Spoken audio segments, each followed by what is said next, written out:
rise today to speak to third reading to Bill C-45, the Cannabis Act, in regard to Canada's international obligations. I commend the Chair, the Deputy Chair, and members of the committee for the comprehensive study done under the strict timelines. I thank the clerk and researchers who put in many extra hours as well. 3 international drug control conventions in particular relate to C-45. The 1961 Single Convention on Narcotic Drugs, as amended by the 1972 Protocol. The 1971 Convention on Psychotropic Substances.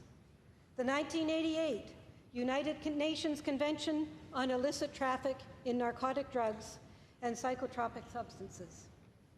We heard from the Minister of Foreign Affairs, officials from Global Affairs Canada, from Canada Border Services Agency, academics, NGOs, and received written submissions from UNICEF Canada, the International Narcotics Control Board, and the Canadian Bar Association.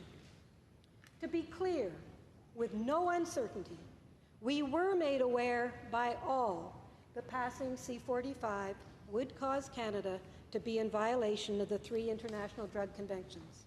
There is no equivocation regarding that. We also heard of potential damage to Canada's international reputation and the need for Canada to support international law as an example to other countries. All very serious implications. The committee heard what implications of being in violation might be and how that might be dealt with: sanctions, negotiation, mediation, consultation, or remedial measures. If brought to the attention of the UN General Assembly or the International Narcotics Control Board, an embargo on trade in drugs and medicines may be recommended. However, the committee also heard testimony regarding the experiences of countries which have gone down this path before. We heard of the Netherlands and Portugal's decriminalization of cannabis in 1976 and 2001, respectively. No sanctions came as a result of that. Spain's limited decriminalization in 2001 also drew no sanctions. Uruguay legalized non-medical marijuana for use in 2013, yet remains a signatory to the conventions. Bolivia withdrew from the 1961 Single Convention and received a reservation for traditional use of coca leaf and was reacceded to the treaty. The inter se option was also discussed. Article 41 of the Article 41 of the Vienna Convention on the Law of Treaties allows for the negotiating of a side deal amongst like-minded signatories to the 3 drug conventions. While an uncommon procedure, it could be a viable option for countries moving to create an updated regime within their own jurisdictions regarding cannabis. Also put forth was a non-compliance principle by which a state admits to being in contravention, yet remains active in the international stage. This was described by one witness, Steve Rolls from Transform UK, as, and I quote, moving to a temporary period of technical non-compliance with certain articles of the treaties, whilst in parallel proactively seeking to reform and modernize the outdated and malfunctioning drug control framework, would seem to be far more respectful of the treaty system than abandoning the system altogether, propping up a failing system with compromised reforms, or hiding behind dubious legal arguments. Colleagues, our neighbours to the south find themselves in the situation today where 29 states have some form of legalized cannabis. 9 states and Washington, D.C. have legalized recreational use of cannabis. That is roughly 190 million people, or slightly more than 6 times Canada's population, with legal access to some form of cannabis. There are 15 bills now before Congress dealing with access or respecting a state's right to legalize cannabis or allowing for taxation of cannabis. I think we have to understand that Canada is not alone as society changes. As the Minister said, and I quote, "It is our government's view that our approach is consistent with the overarching goal of these conventions, namely to protect the health and welfare of society," end quote. Several Social Affairs Committee recommendations have been included in the C-45 report. First, that the Government of Canada engage with the relevant U.S. federal authorities to adopt a common understanding among Canadians and Americans of the changes in Canadian domestic policy, of the consequences of these changes, and of the different approaches undertaken by the two states regarding the legalization of cannabis. Regarding the Canadian Border Services Agency, no changes are foreseen. It is illegal now to take cannabis across the border. It will be illegal post C-45. CBSA officials testified that Bill 45, quote, maintains the existing control framework associated with the prohibition of the cross-border movement of cannabis, end quote. Secondly, the Government of Canada should take such action that mitigates Canada's violation of the 3 drug control treaties, and that should be communicated in a clear and transparent manner to Canadians, Parliament, and the international community. The Minister of Foreign Affairs said there is no indication of a change in Canada-US relations regarding the passage of C-45. She noted that consultations have been held with the G7 partners, as well as Austria, New Zealand, Mexico, the Netherlands, Sweden, Ireland, Finland, Israel, and Portugal, and assured the committee that, quote, our international partners agree with us and with Canada's approach to staying within the framework of the conventions, end quote. Thirdly, the government examined Part 1, Division 1, Clause 8 of Bill C-45, by which Canadian youth are criminalized for behaviour that is legal for adults. Fourthly, the Minister of Foreign Affairs report back to the Standing Senate Committee on Foreign Affairs and International Trade their actions taken regarding Canada's compliance with the international conventions impacted by Bill C-45. Minister Freeland added, and I quote, the goal is to work within our international partners to prevent international drug trafficking while also mitigating the consequences of substance abuse, and designed to prevent young people from having ready access to cannabis and to prevent organized crime from continuing to profit from its illegal market, end quote. Therefore, colleagues, I support C-45 and the international actions recommended in the report. Thank you.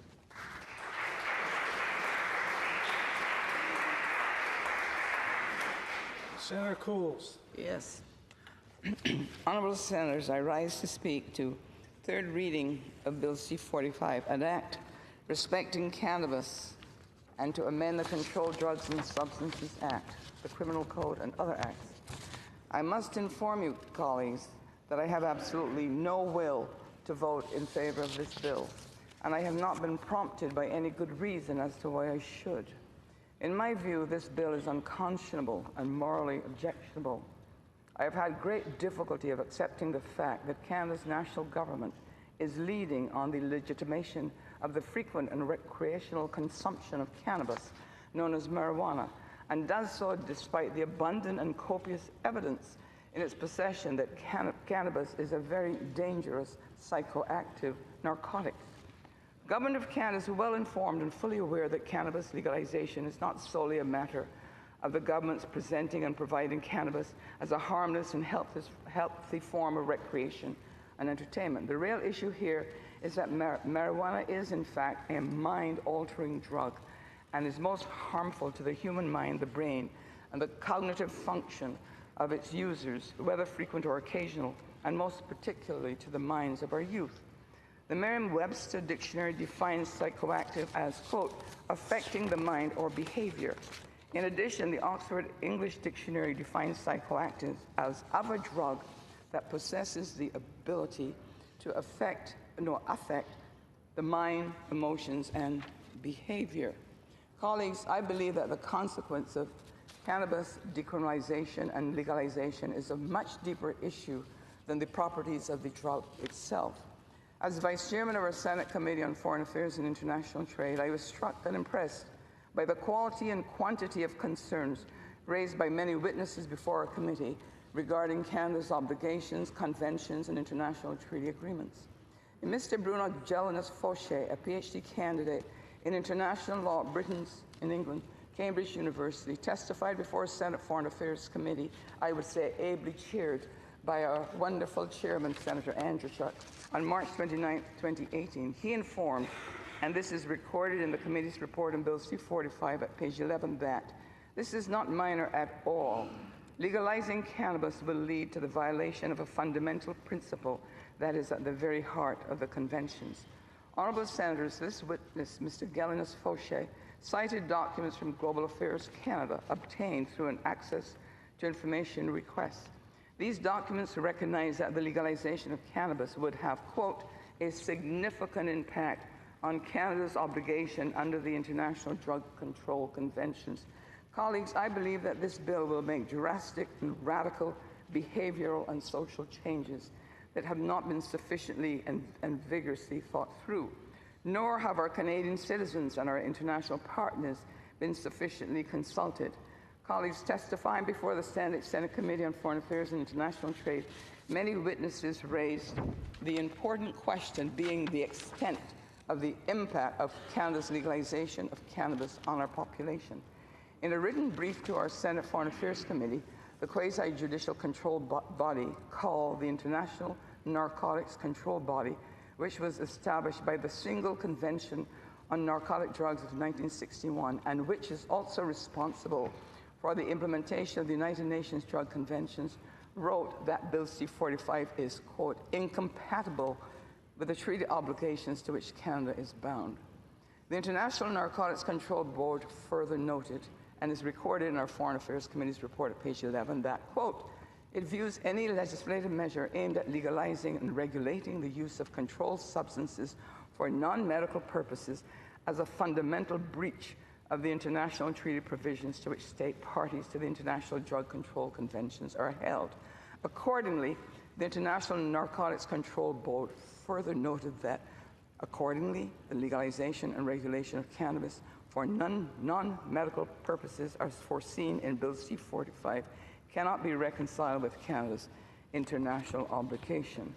Colleagues, Section 91 of our Constitution Act 1867 is headed Powers of the Parliament, and it informs us that the fundamental purpose of government is, quote, it shall be lawful for the Queen, by and with the advice and consent of the Senate and the House of Commons, to make laws for the peace, order, and good government of Canada in relation to all matters not coming within the classes of subjects by this Act assigned exclusively to the legislators of the provinces.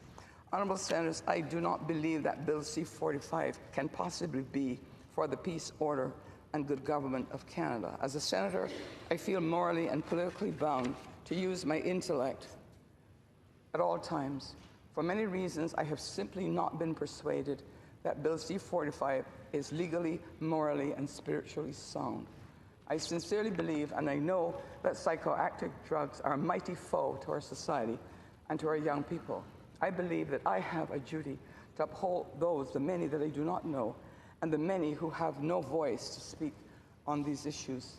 Colleagues, a worrisome characteristic of cannabis that should preoccupy us is that whereas the human body can process and excrete alcohol quickly, the human body is slow to process marijuana, which can reside and remain in the human body for up to 4 weeks.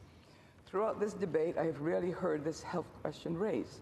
For my health, this health fact is not one that I can ignore. The slow exit of cannabis from the human person should be a source of concern to all senators. I maintain that cannabis is a very dangerous drug, which many have been persuaded to think is less dangerous and less harmful than cocaine and heroin. Honourable Senators, I shall close with St. Thomas Aquinas. In his book, Geoffrey Cumberledge, his book called Philosophical Texts, Geoffrey Cumberledge records St. Thomas Aquinas saying, page 291, quote, every judgment of conscience, be it right or wrong, be it about things evil in themselves or morally indifferent, is obligatory in such ways that he who acts against his conscience always sins. Colleagues, from where I look out at life and at these issues which deeply affect our young people, I am convinced that Bill C-45 cannot possibly be for the peace, order, and good government, and I shall vote with my conscience. I thank honourable senators for their attention in this very important matter. Senator Martin. Honourable colleagues, I rise today to speak about Bill C-45 and the implications that this bill will have for Canada as a whole and Canadians who work or travel internationally.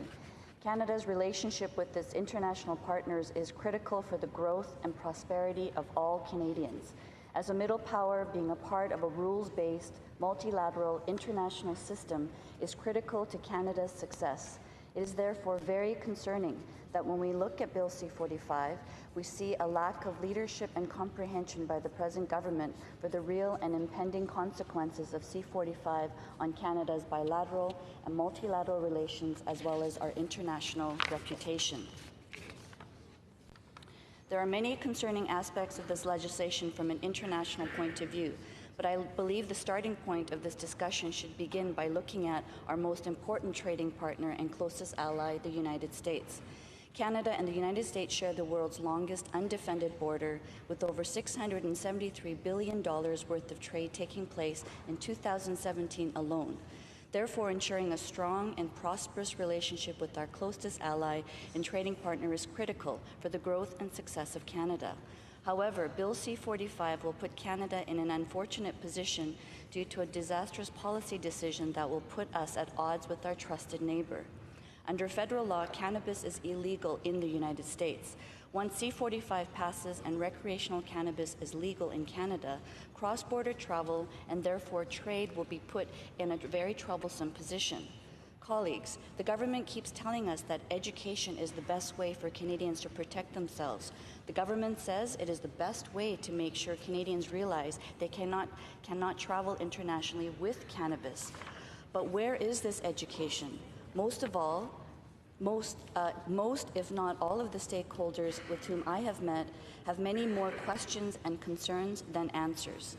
Passage of Bill C-45 will put Canadians who choose to use recreational marijuana, as well as those who do not, at risk of more questioning, searches and arrests at border crossings, and security checks at airports.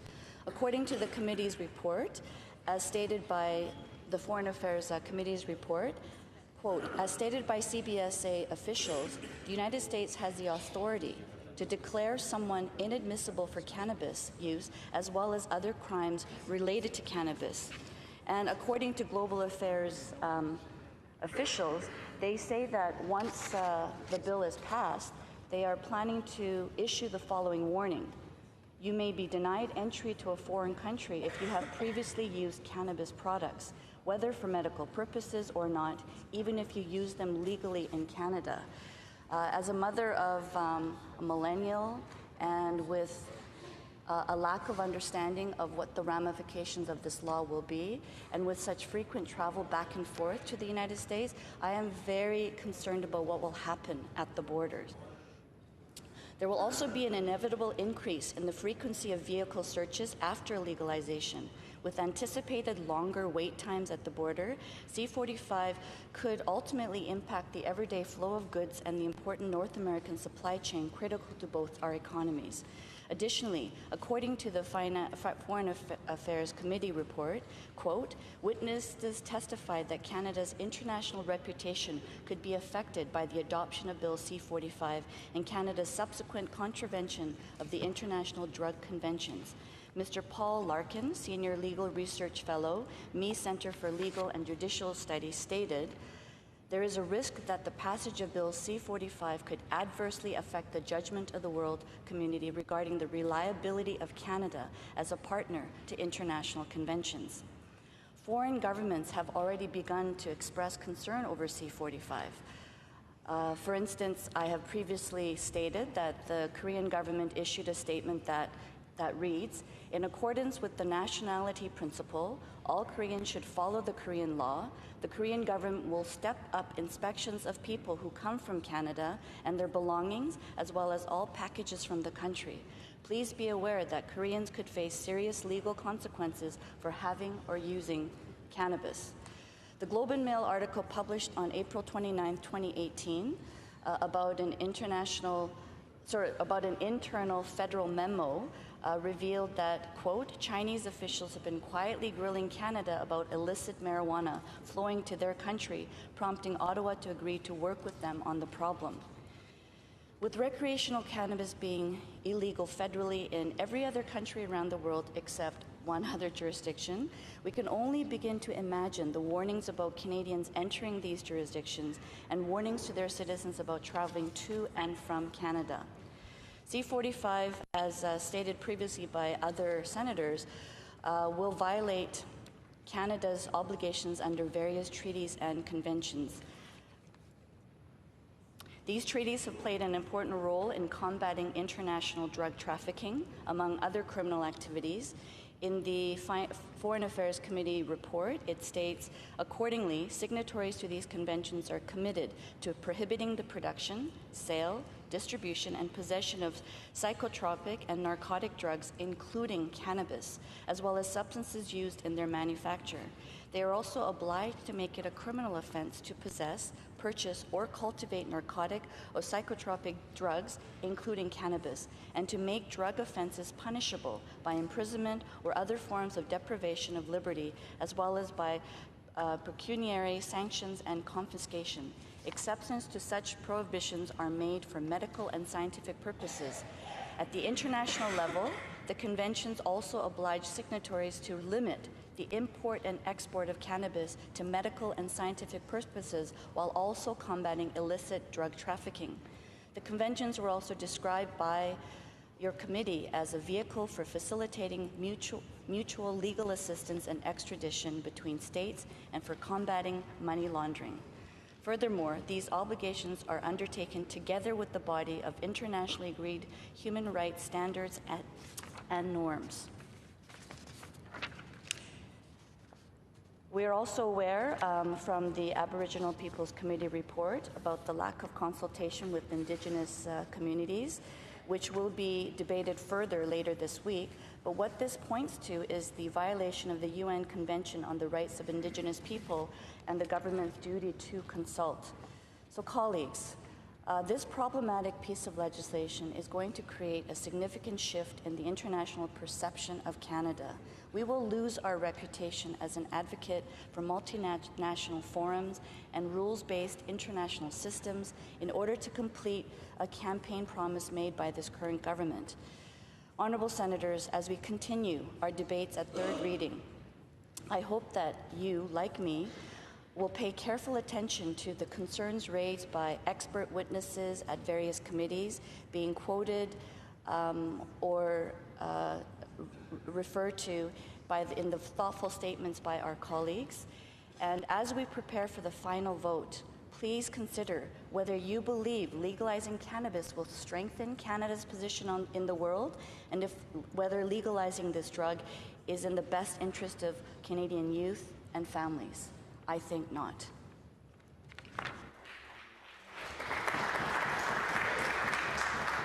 Senator Martin, would you accept a question? There's a minute 51 left.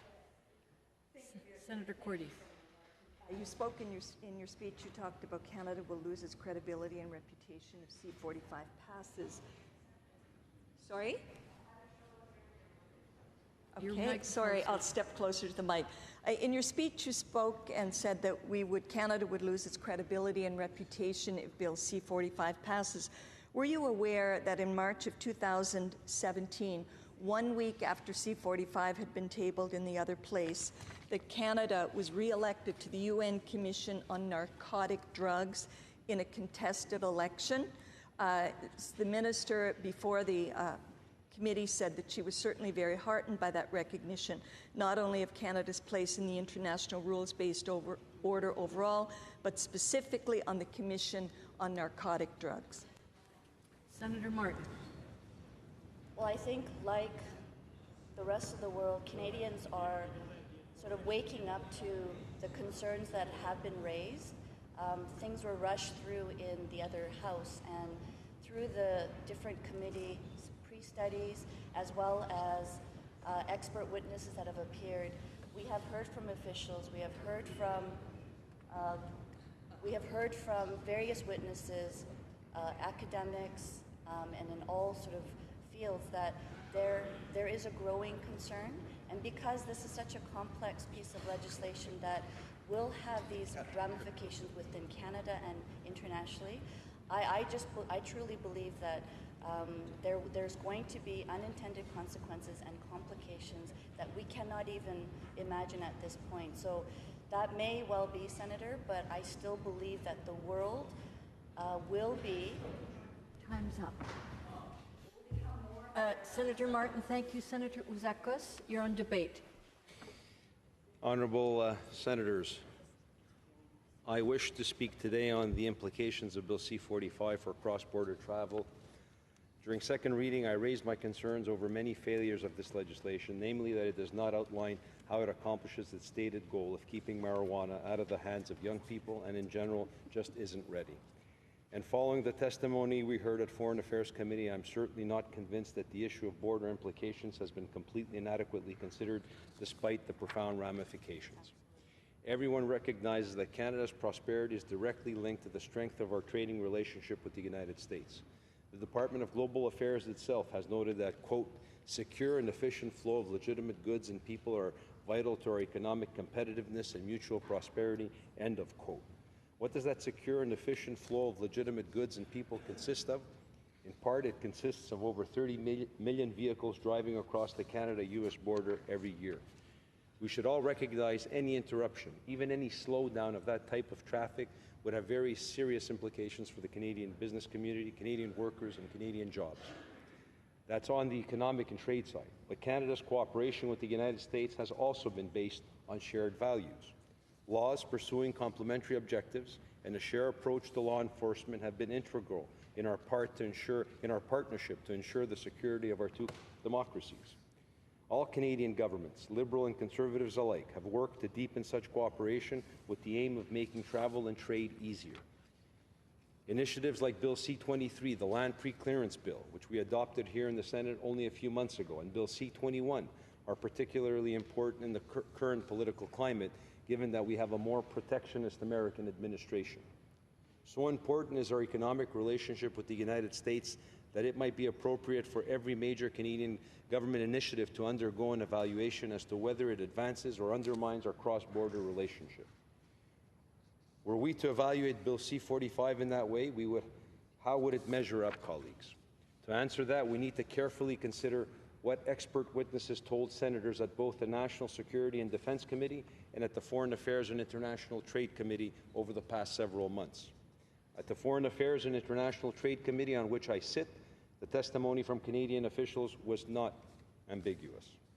For any Canadian seeking entry into the United States, the past use of substance that is illegal under U.S. federal law is grounds for inadmissibility to the United States for life.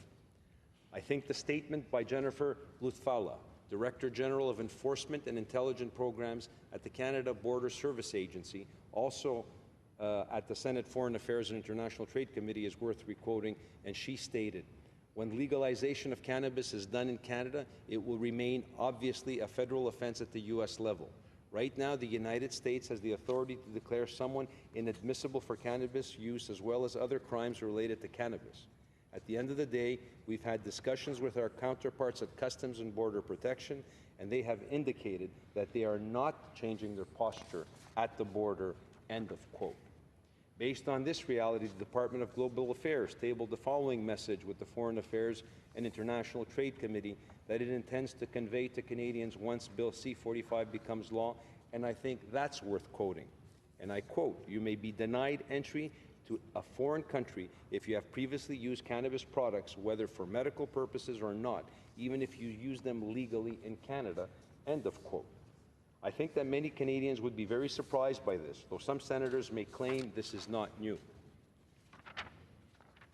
But with the legalization of marijuana, many Canadians will not imagine that doing something legal in Canada would be grounds for being inadmissible to the United States. I think most will be shocked at that. There will be some senators in this chamber who will want to strongly condemn the Americans for that. I understand that sentiment. Canada obviously has sovereign right to draft its own laws. However, so does the United States of America. They also have the sovereign right to determine who they allow to cross their own border. Before we act, we should probably take a moment to consider this issue from an American point of view, from the perspective of the American federal government, where marijuana use remains a crime.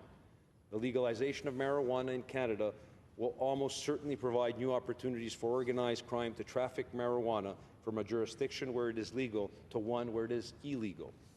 In legalizing marijuana, Canada will be, by its own admission, violating 3 international drug conventions which itself has signed. There is no ambiguity on that, even if witnesses before our committee disagreed on how serious and how degree the seriousness of the violation is. So from the perspective of an American federal government, Canada's violation of 3 drug conventions is likely to be seen as more rather than less serious. I know that some senators may point to the legalization of marijuana in some American states, but we need to remember that at the federal level, the perspective is very different. And the perspective of the American federal administrations, whether Democratic or Republican, have been very consistent on this issue. So I think it would be naive for us to base our policies on the hope that the perspective of the American federal authorities will somehow change. So what are the consequences of potentially increased American scrutiny at the border? Well, Professor Christian Leprecht of the Royal Military College filed a written brief with the National Security and Defense Committee stating that the legalization of cannabis is likely to augment the criminal export of marijuana from Canada. He predicted as U.S. inspections increase, so too will wait times at the U.S. border, so too will the cost of doing business. The legalization of cannabis, he said, will come at the expense of efficiency of cross-border trade. Economically, the legalization of cannabis is thus a poor efficiency trade-off in terms of cross-border commerce. Senators, we need to ask ourselves, what could be the impact of this on the Canadian businesses, particularly those who depend on just-in-time delivery to the United States? What immediately comes to mind is the auto sector, with shipments that in the Windsor-Detroit corridor, for instance, are highly reliant on bridges or tunnels that can become bottlenecks if subject to long delays and lineups. In keeping with the trend I spoke of during second reading, these issues have been completely inadequately considered by the government. The government undertakes many different analyses of legislation before it is introduced, but it is clear that when it comes to Canada's most important trading relationship, virtually no analysis has been done on the potential impacts, and no answers have been given by Foreign Affairs. The shortcomings as far as the border implications are concerned are particularly glaring given the challenges posed by a more protectionist American administration. In this context, I think it is imperative, in order to protect Canadians at the border and also to ensure our trading relationship is not inadvertently undermined, that the bill be amended to ensure that the government present its plans to protect Canada's interest at the border. And therefore, I move that Bill C-45 be amended on page 124, replacing line 20 with 226.1, subject to subsection 2 and 3, the provisions page 124, adding the following after line 29-3. No order may be made under subsection 1 unless the minister has cause to be prepared and laid before each House of Parliament a report setting out the measures to be taken by the government to assist a Canadian citizen or permanent resident within the meaning of subsection 2.1 of the Immigration and Refugee Protection Act, denied entry into the United States on the basis of an activity in relation to cannabis that is unauthorized or not otherwise prohibited under the Cannabis Act. Thank you, colleagues. Questions? I just have to move the amendment.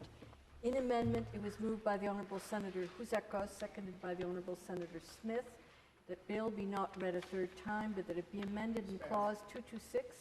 May I dispense? On debate, or are there questions? There's 133 left for questions. Do you have a question, Senator Eggleton? Will you accept the question, Senator Huzakos? Senator Huzakis, there was a recommendation adopted by this chamber last week. It comes in the report from Social Affairs Committee that is very similar to what you've moved today. But the difference is that you've put a delay on the implementation of the act until this is met. So I'm trying to understand what it is that you see that's so different that you're looking for from the recommendation we adopted in the report last week from the committee as to why you would feel that a delay is needed. I mean, you don't spell out here what you're looking for, or does it have to be approved? The plan have to be approved by Parliament before? Could you please elaborate?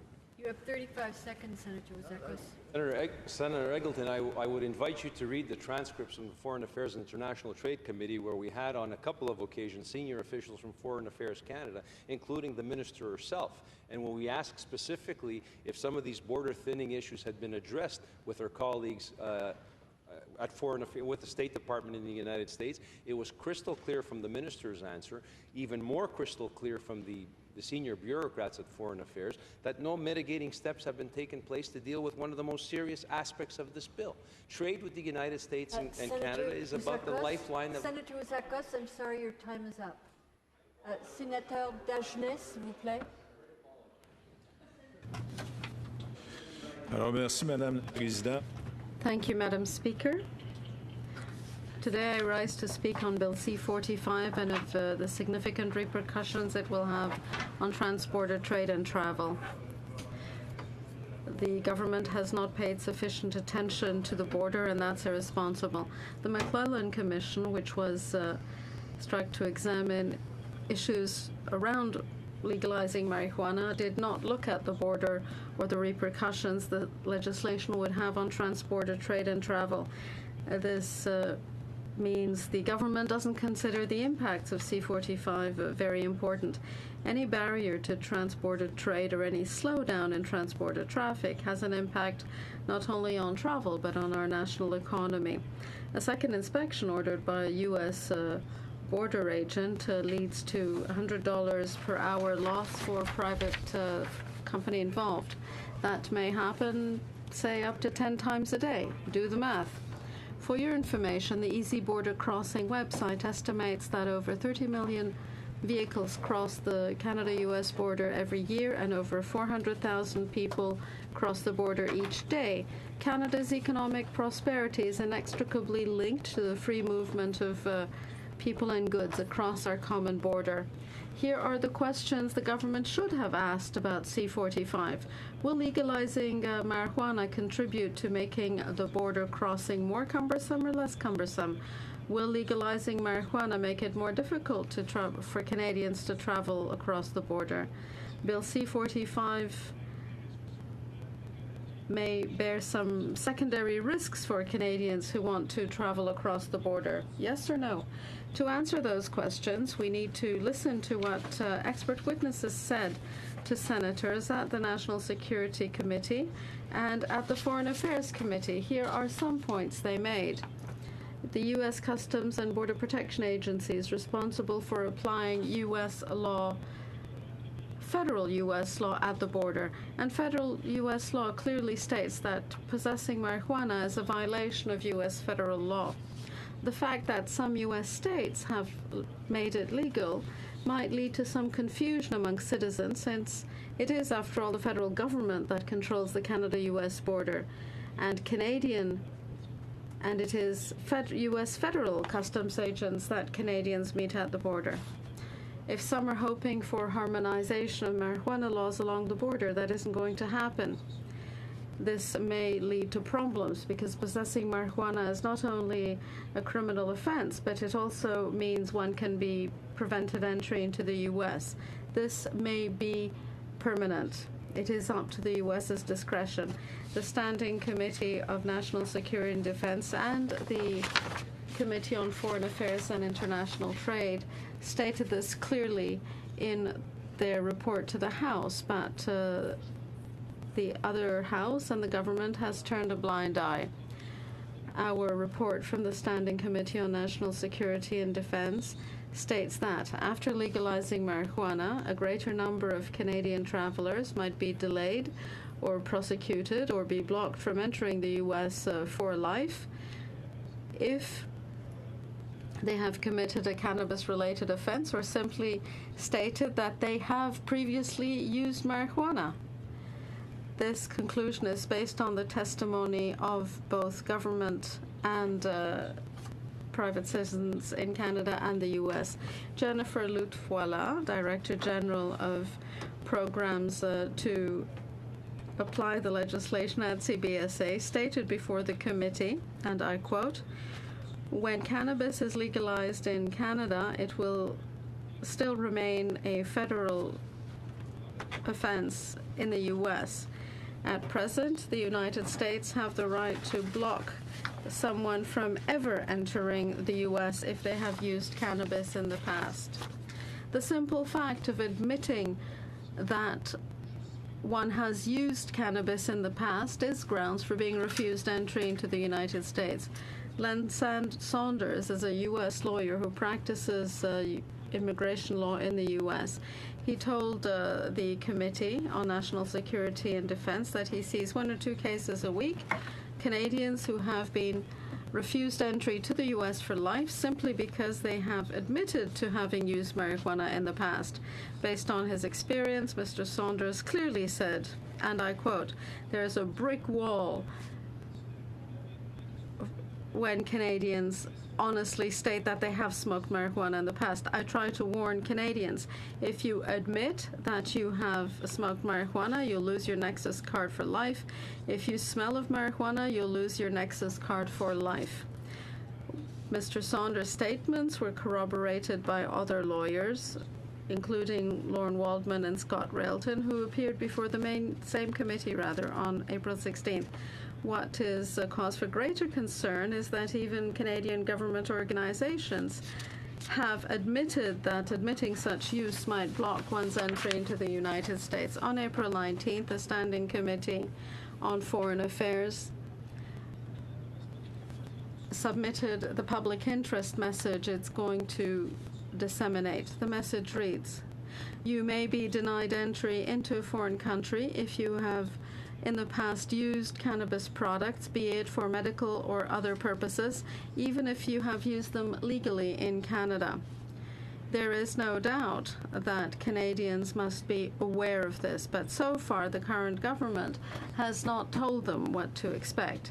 In my view, the message has not yet been conveyed with any force because it undermines the government's argument to the effect that Bill C-45 will cause no issues, or at least no unmanageable issues.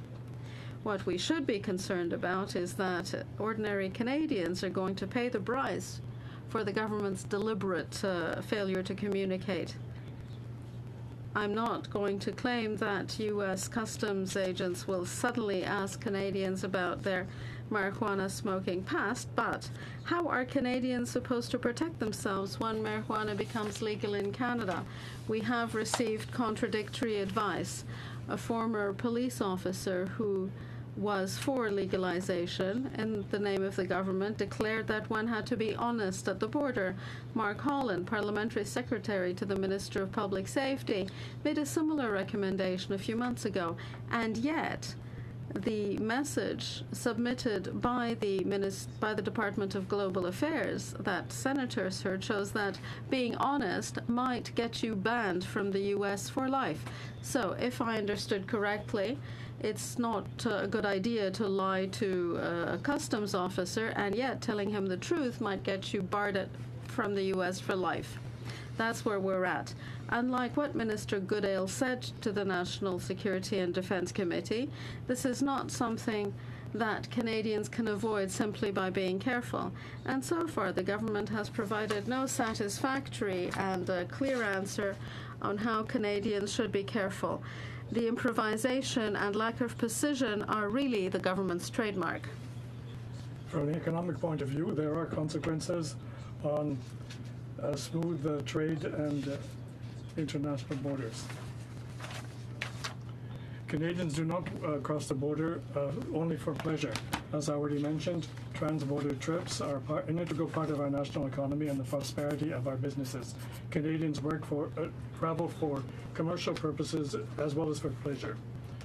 For Canadians who depend directly on trans-border crossing to earn their living, the consequences of this bill will be important. I repeat, the legalization of cannabis will be to the detriment of the efficiency of trans-border trade.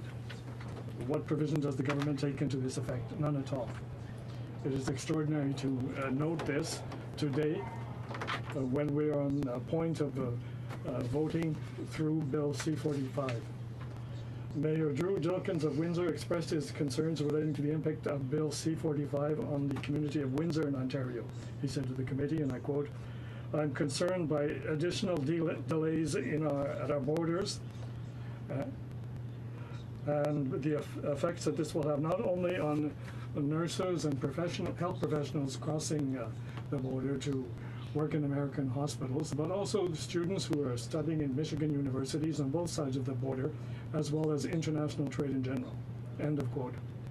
If the government wishes to give credibility to these statements about concerns relating to Canadians crossing the border, it is time for the government to face up to these problems that it will be creating. It should present a revised Bill C-45 containing a viable plan that will give confidence to Canadians who will be crossing the border. Such assurances from the government should be more significant for parliamentarians. I'm convinced that the implementation of Bill C-45 should be delayed by a year in order to allow the government time to develop and communicate a robust plan for the protection of Canadians at the border, as well as a plan that will demonstrate that trans-border crossings and trade will not be undermined in order to give some people the right to smoke pot legally. In any case, those who smoke pot do not need Bill C-45 to do so.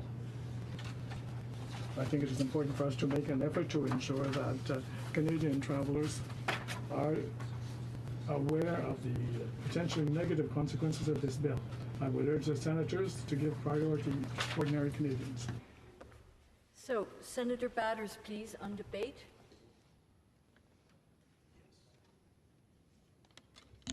Honourable colleagues, I rise today to add my support for Senator Houssakos' amendment to give the federal government more time to properly inform Canadians about the significant U.S. border concerns which will result from marijuana legalization after the passage of Bill C-45. In early April, I went to Washington, D.C. with two of our colleagues, Senator Carignan and Senator Boisvenu. We held meetings with top American government officials to get some straight answers that weren't forthcoming from the Trudeau government about how marijuana legalization will impact the Canada-U.S. border. The answers we received 2 months ago demonstrate the clear need to pass Senator Houssakos' amendment. Despite the Trudeau government's downplaying and constant attempts to portray minimal impacts, American officials are concerned about how marijuana legalization will impact the U.S. And we are concerned what this will mean for the huge number of Canadians who travel and do business in the United States. U.S. Homeland Security officials told us the impact of marijuana legalization has the, quote, potential to be very adverse, quote, on U.S.-Canada trade. It is important to note that marijuana remains illegal at the federal level in the United States. This includes the entire Canada-U.S. border, even though a few U.S. states have legalized it. Homeland Security officials told us that the United States will not change their law, their policies, or their drug-sniffing dogs, which can detect marijuana residue on clothing and in vehicles for days afterwards. The U.S. will also not add more border guards at the Canadian border. This means that increased inspections will likely result in more delays crossing the border, holding up everyone, not just those who have to go through secondary inspection. For those with a trusted traveler pass, like Nexus or Fast Express for truckers, an infraction will result in the pass being cancelled. For many Canadians, this could mean loss of employment.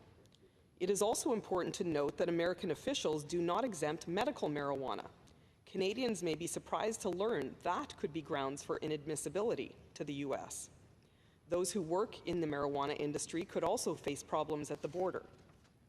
Canadians can apply for a waiver which costs almost $600 US and is only granted on a discretionary and annual basis. Meanwhile, a determination of inadmissibility to the U.S. is perpetual and indefinite.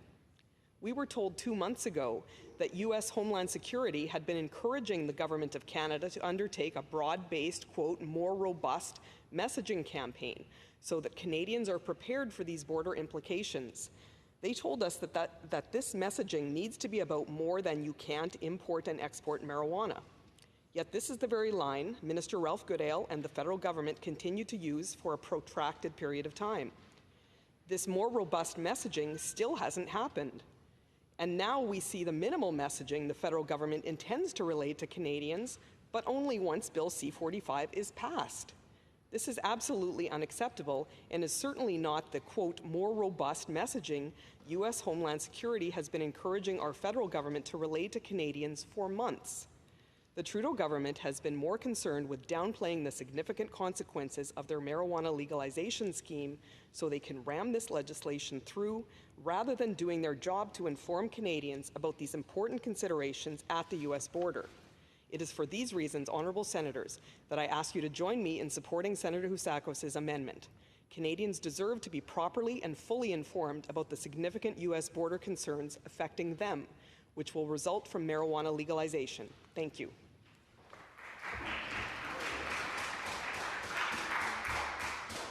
Senator Eggleton on debate. Thank you very much.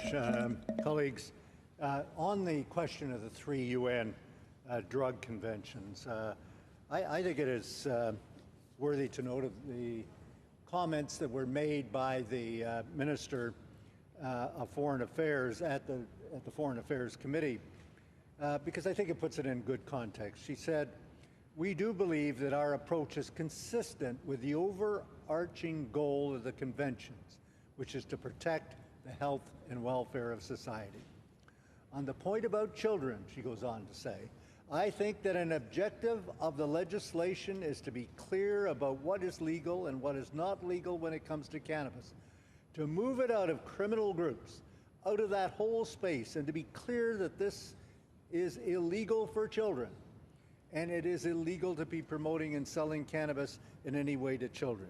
So I think she has put the 3 UN conventions in proper context at this point in time, because it's a changing situation. I mean, even the former Secretary General of the United Nations, Kofi Annan, was part of a commission at one point in time that suggested that it needed to be decriminalized, that we needed to change all these rules. A very prominent blue ribbon committee that he was a part of, suggesting that that needed to happen.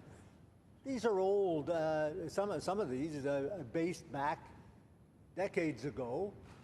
The circumstances are changing. We see the changes in different countries of the world. And the fact that last year, when the Narcotic Commission was being appointed, and Canada got reelected in a contested situation, when they knew that this bill was already in existence, indicates that the UN does believe it's time to be able to make changes. So, secondly, and what much of the attention in the debate so far has been attached to, is the border with the United States, a very critical issue, of course. But, you know, we already have adopted an amendment that's very similar to the one that Senator Houssakos has put. We last week adopted the report of Social Affairs Committee, and it had several recommendations, one of which, not amendments to the report, but separate recommendations, as indeed all of the recommendations on this very issue, either from Foreign Affairs or Defense and Security, were all recommendations to the government to do this or do that and try to settle this and settle that issue with the United States. So this is one we adopted. Your committee supports the recommendation of the Standing Senate Committee on National Security and Defense to continue this dialogue. I pause here to say, because we heard it from the officials, dialogue is already underway. Continue this dialogue with the United States government, and calls on the federal government to present a plan in Parliament which will clarify and firmly communicate Canada's position so as to minimize the impact on Bill C-45 on Canadian travelers. So it's already there. It's already part of the record. Oh, except for one difference. Senator Houssakos is suggesting delay. Well, I understand that. I mean, he, together with his colleagues, they opposed the bill. They opposed it on second reading. They're going to oppose it on third reading. So, yes, they want to find any means they can of delaying it. But that is definitely not in the interest of health and safety, which is the original reason getting the reducing the crime element in all of this. It's not in the interest of that to have a further delay. Now, when the officials appeared before Social Affairs, the official from Global Affairs said, U.S. federal law currently prohibits the importation, possession, production, and distribution of cannabis, even though it is legalized in certain U.S. states. And he went on to say that the U.S. federal government has clarified that they do not plan to change their approach at the border in the event that cannabis is legalized in Canada. In fact, the Canadian Border Service agent said that it would not be a primary question. Have you ever smoked cannabis? He said, if somebody comes to the border and they're reeking of it, their clothes are reeking of it or something, yes, there's going to be questioning about that because of the possible intoxication of a person trying to gain entry into that country.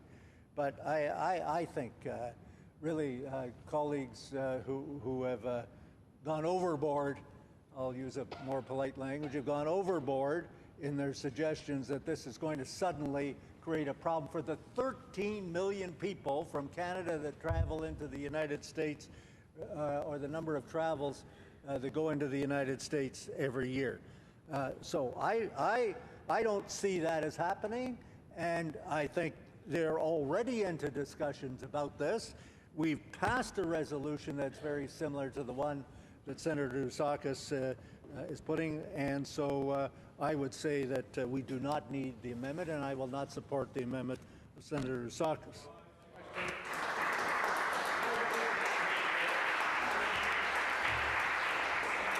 Senator Eggleton, would you take a question? Senator Dusakis. Thank you. Senator Eggleton, I don't quite agree with the interpretation of the facts at Foreign Affairs as you've put them forward. The Foreign Affairs Committee made a recommendation based on the evidence we heard. And the recommendation, of course, that we made was nowhere near as rigid as it should be in protecting the interests of that strong relationship and the strategy we have of continuously thinning the border so we can continue to expand our commercial trade with the government. I know that this current government and some of their supporters aren't that preoccupied with those issues between Canada and the United States. But my question to you is, are you going to ignore the testimony of the minister herself who came before the committee and acknowledged that they hadn't taken steps in order to mitigate the potential conflicts that are going on based on the testimony that we heard from Canadian officials and American officials that have made it crystal clear? They have said, regardless of the Canadian legislation, the American law stands as it is, and they're going to enforce it in the most rigid of fashions at the border. Senator Eggleton. We certainly heard from those same officials. We certainly heard from numerous other witnesses. And certainly you do hear that there are matters to still be resolved. But that's what is already underway. You said you wanted a plan. Okay. We said in the recommendation that I just read a moment ago, yes, there should be this plan. And so we don't need your amendment at all. It's already been adopted. Senator Eggleton, I remember in the last campaign in 2015, this being like a cornerstone of the Liberal Party's platform. It's 2018. You still have a reliable confidence that this government will resolve the problem in the next 12 months when they couldn't resolve it in the last 3 years? Please. Yeah. Senator Eggleton. And of course, I understand that coming from the as you call yourselves, the official opposition. That's part of your role. You listen to who you want to listen to. We've heard enough evidence to indicate that the matter is in hand. Senator Pratt on debate. Already. Thank you, Your Honor. So this amendment is based on a scenario foreseeing a significant number of Canadians who would be denied entry on U.S. soil because of their consumption or past consumption of cannabis. In terms of Canadians being found inadmissible to the U.S., according to CBSA statistics, last year, every day across the border, there are 400,000 Canadians who are seeking entry into the U.S. and less than 0.06% were found inadmissible. So it's really a rare occurrence. And the question is there a reason to think that this number will increase significantly after legalization of cannabis? Now, I guess it would be if there was either a large increase in use of cannabis, or two, if U.S. Customs officers adopted a stricter policy regarding marijuana use. Now, I won't discuss here today the issue of whether legalization will produce an increase in cannabis use. We've discussed this extensively. On the second point, whether the U.S. will change its policy at the border, Senator Houssakos already quoted Mrs. Jennifer Luftala from CBSA. I would like to complete the quote, however. Senator Houssakos quoted the part that said, where Mrs. Luftala said, "We've had discussions with our counterparts at Customs and Border Protection, and they have indicated that they are not changing their posture at the border." The quote continues, "So what I mean by that is that when a Canadian goes to the border and is seeking entry into the United States, right now it's not a mandatory question, that is, they don't question you on marijuana use, it's not a mandatory question being administered by their officers. Based on the feedback we've received from them from various levels, that will be maintained at the border." End of quote. So the situation will not be different than is the case today. And today, may I remind you from the latest data, and I've just received that data today from Statistics Canada, there are 32% of 20 to 24-year-old Canadians using cannabis in the last 3 months. 32%. 26% of 25 to 34 years old used cannabis in the last 3 months. So pretty regular consumers of cannabis. So if these Canadians, young Canadian adults, arrive at the border with the United States, and if they are asked and they answer truthfully, they very well may be denied entry to the United States. So it is a problem, but it's not a new problem. It has nothing to do with the legal status of cannabis. It has to do with U.S. policy, of course, and it also has to do with the fact that cannabis today is very widely used by otherwise perfectly law-abiding, reasonable, ordinary Canadians. This is not an issue that is simple to solve, whether cannabis remains illegal or whether it becomes legal. It would need the U.S. to change its policy, and we know that will be very difficult to achieve, again, whatever is Canadian policy, especially with the current administration, but even with a different administration. Now, I have to remind honourable senators that 3 Senate committees have looked closely at this issue. Social Affairs, Foreign Affairs, National Security committees have all looked at this. They've all made recommendations, but none of these committees have recommended to delay the implementation of the bill while the government reports on the issue, which is this amendment, what this amendment proposes. And we've been told again and again by members opposite that we should listen to what the committees have told us. Well, I believe in this case we should. Well, why don't you? I believe if we are intent on looking seriously into this matter and not simply trying to delay the Cannabis Act's implementation, we should add this as a mandatory topic of the 3-year review in Section 151.1. The government would then have to report on what happened during the first 3 years of the bill's implementation. Instead of building scenarios, we would know exactly what happened, and the government would also have to explain in detail what it has done to solve the problem. If such an amendment was moved, which would address the substance of the matter without delaying the bill's implementation, I would vote in favor. But I will not vote in favor of an amendment, the purpose of which is obviously delay. I would not be surprised if future amendments have the same goal, delay, camouflaged under some noble purpose. This bill has been studied in detail for more than a year now in this chamber and in the other place. There has been extensive consultation by the task force, by the government, and by the provinces. I believe it is not for us as legislators to decide on an arbitrary date, to set some date for the enactment of the bill. It is the government that is in daily contact with the provinces, the indigenous peoples, the police forces, the municipalities, and other stakeholders. It is the government that is accountable. It is the government, of course, that wants to give the green light as early as possible, but I'm confident that they also want this to be a success story, Senator Plett. And therefore, they will be careful. And they will give the go-ahead only when they are confident that the provinces are ready, that the police force are reasonably ready, because the price of failure for the country, but also for the government, would simply be too great. Therefore, I will vote against this amendment and against any other amendment, the underlying goal of which is to delay C-45's implementation. Thank you.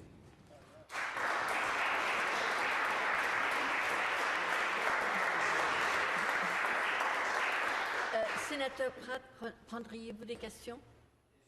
Will you take questions, Senator Pratt? Excuse me, I listened to you.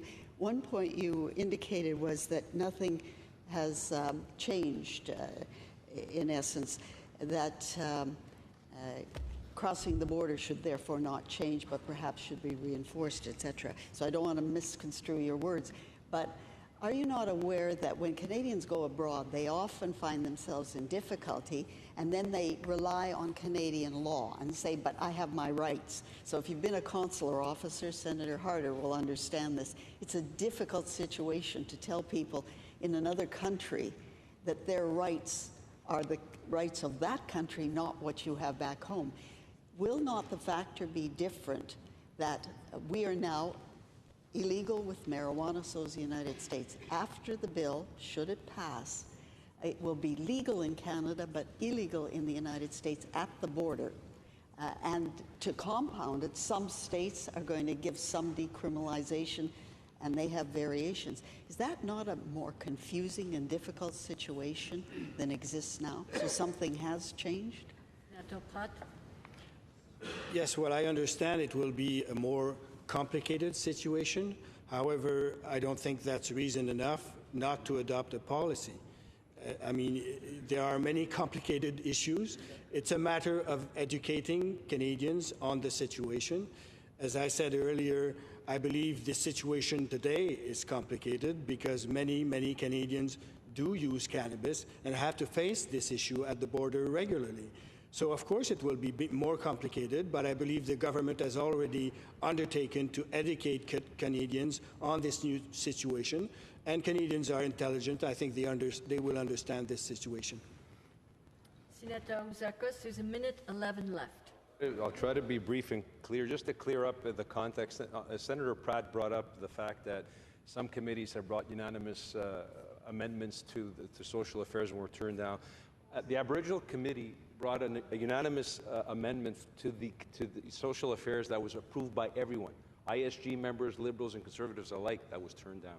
In this particular instance, my amendment was contentious, very contentious as foreign affairs, and we compromised in having a report making a suggestion to the government in order to clarify this issue. And I think that I'm appealing right now to the common sense of members of this independent Senate that we should not go forward on a whim. And don't you think that we should clarify some of the misconceptions? You said that the government has started educating the Canadian public. What education have they started on? Because I've missed it. Senator Pratt? That anything regarding C-45 is being done on a whim. I think we've looked at this bill extensively. I think we've looked at this bill extensively, and any decision will be done thoughtfully. Are senators ready for the question? In amendment, it was moved by the Honourable Senator Ouzakos, seconded by the Honourable Senator Smith, that Bill C-45 be not read a third time, but that it be amended in Clause 226. Is it your pleasure, Honourable Senators, to adopt the motion? Yes. May I hear the yeas first? Yes. May I hear the nays? Yes. It's awfully close. I think the nays have it. I think the nays have it. I see 2 people standing for a vote. We'll do a 15-minute bell. 8:10. Call in the senators.